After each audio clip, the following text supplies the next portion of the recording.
Hi నమస్తే.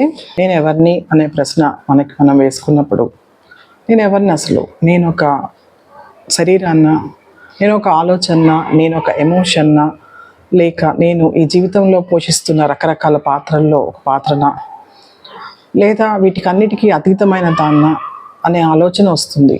అంటే ఇవన్నీ కూడా ఒకరోజు ముగిసిపోతాయి.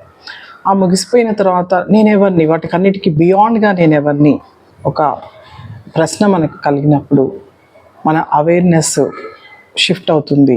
అంటే నేను కేవలం ఈ శరీరాన్ని కాదు, నిత్యము ఉండే ఒక చైతన్యాన్ని, ఆ ఒక చైతన్య స్వరూపుణ్ణి అనేది, నీలో ఉన్న చైతన్యమే సృష్టిలో కనిపించే చైతన్యము అంతా ఒకటే అనే భావన ఎప్పుడైతే కలుగుతుందో, ఆ భావన కలిగినప్పుడు మన అవేర్నెస్, మన చైతన్య స్థితి ఈ బాడీలీ కాన్షియస్నెస్ నుంచి యూనివర్సల్ కాన్షియస్నెస్కి షిఫ్ట్ అవుతుంది. ఆ షిఫ్టింగ్నే మనము స్పిరిచువల్ అవేకనింగ్ అంటారు.